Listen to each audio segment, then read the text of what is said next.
वैसे तो आज अपना भारत दुनिया की 5वीं सबसे बड़ी अर्थव्यवस्था वाला देश बन चुका है, लेकिन आज भी अगर देश में कोई बड़ी समस्या है तो वो है बेरोजगारी की समस्या।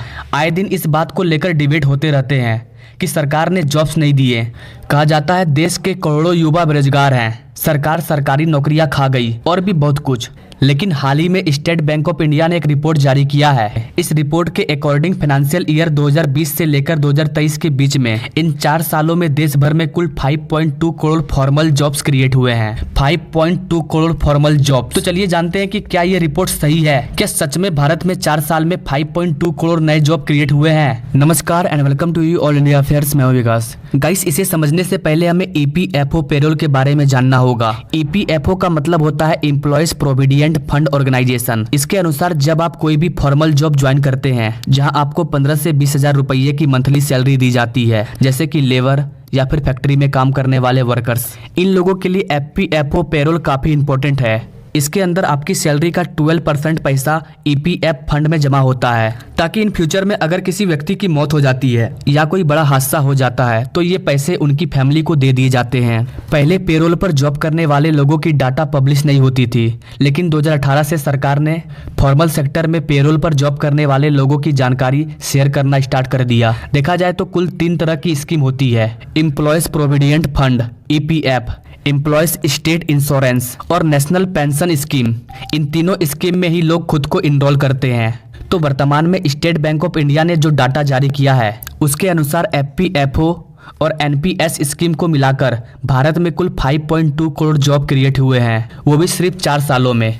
इनमें से लगभग 4 करोड़ लोग EPF स्कीम और 30 लाख से ज्यादा लोग NPS स्कीम के तहत जॉब कर रहे हैं। इनमें से कुछ लोग ऑलरेडी नौकरी कर रहे थे और कुछ लोग नए थे जिन्होंने हाल में ही जॉब ज्वाइन किया था। तो रिपोर्ट ये बताती है कि 2.2 करोड़ लोग ऐसे हैं जो नए हैं और बाकी बचे लोग ऑलरेडी जॉब कर रहे थे, उन्होंने खुद को EPFO में इनरोल कर लिया है। यानी कि हम ये कह सकते हैं कि 2.2 करोड़ लोग ऐसे हैं जिन्होंने पहली बार नौकरी ज्वाइन किया। हालांकि ये तो पिछले 4 सालों का रिकॉर्ड है। इसके अलावा इस रिपोर्ट में ये भी अंदाजा लगाया गया है कि साल 2023 से 2024 तक, यानी कि 1 साल में कितने नए जॉब क्रिएट होंगे। इसी में रिसर्च से पता चला है कि पिछले 3 महीनों में 40 लाख लोगों ने नए जॉब ज्वाइन किया है और ये सभी EPF स्कीम के अंदर जुड़े हैं। तो एक अनुमान लगाया गया है कि हर 3 महीने में ऐसे ही 40 लाख लोग ज्वाइन करते हैं जॉब। तो इस तरह से 1 साल में 1 करोड़ 60 लाख लोग जॉब ज्वाइन करेंगे और ऐसा पहली बार होगा जब सिर्फ 1 साल में इतने लोग जॉब ज्वाइन करेंगे। इन्हीं आंकड़ों को देखते हुए SBI का मानना है कि भारत में फॉर्मल जॉब क्रिएट हो रहे हैं। इसके अलावा एक और हैरान कर देने वाला रिपोर्ट सामने आया है। हर साल के मुकाबले इस साल जॉब छोड़ने के मामले में कमी आई है। बीते सालों की तुलना में इस साल बहुत ही कम लोग ऐसे हैं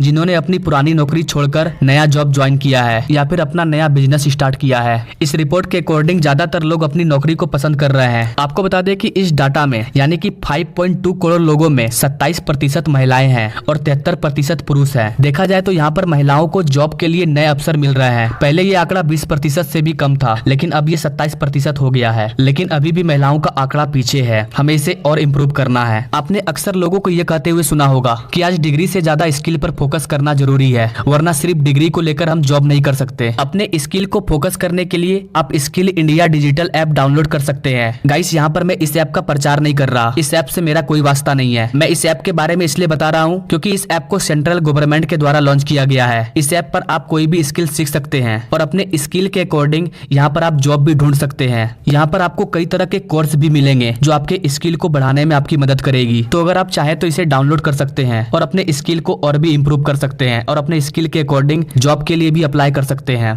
आइए अब आते हैं इस वीडियो के कड़वी सच पर। गाइस, आपने ये जितना भी रिपोर्ट देखा ये एक तरह से प्राइवेट जॉब था। अगर हम सरकारी जॉब की बात करें तो आप ये डाटा देख सकते हैं। पिछले 8 सालों में 22 करोड़ से ज्यादा लोगों ने सरकारी जॉब के लिए अप्लाई किया था, जिसमें से मात्र 7.5 लाख लोग ही सिलेक्ट हो पाए। यानी कि जितने लोगों ने जॉब के लिए अप्लाई किया था उसके 5% लोगों को भी जॉब नहीं मिला। और गाइस, इसका सबसे बड़ा रीजन जनसंख्या है। भारत का जनसंख्या बहुत तेजी से बढ़ रहा है। हम दुनिया में जनसंख्या के मामले में नंबर 1 पर आ चुके हैं और अगर ऐसा चलता रहा तो बेरोजगारी कभी खत्म नहीं होगा। सरकार अगर जॉब देगी तो कहाँ से देगी? जॉब होना भी तो चाहिए। इस चीज को आपको समझना होगा। प्राइवेट जॉब में ऐसा है ना, अगर आप जॉब कर रहे हो, अगर आप वहां पर अच्छा काम नहीं कर रहे हो तो आपको निकाल दिया जाता है। लेकिन सरकारी जॉब में ऐसा नहीं है। सरकारी जॉब में सरकार आपको नौकरी लगने के बाद नहीं निकाल सकती। इसलिए आपने सरकारी टीचर को देखा होगा, वो आराम से स्कूल में पढ़ाते हैं क्योंकि उनके नौकरी जाने का कोई डर ही नहीं है। तो बेरोजगारी के पीछे का सबसे बड़ा रीजन जनसंख्या है। एंड आई थिंक कि गाइस, सरकार को इस पर बड़ा कदम उठाना चाहिए। ऐसा नहीं है कि सरकार इस पर कदम नहीं उठा रही है, सरकार उठा रही है, लेकिन ये सब छोटा मोटा है। कुछ ऐसा कानून बनाना चाहिए जिससे कि भारत की जनसंख्या कंट्रोल हो सके। अदरवाइज आप वर्ल्ड रिपोर्ट देख सकते हैं, आने वाले टाइम में 1-2 कंट्री की जनसंख्या एक तरफ और पूरी दुनिया की जनसंख्या एक तरफ। वैसे गाइस, आपको क्या लगता है बेरोजगारी के पीछे का सबसे बड़ा रीजन क्या है? अपने राय कमेंट बॉक्स में जरूर दीजिए।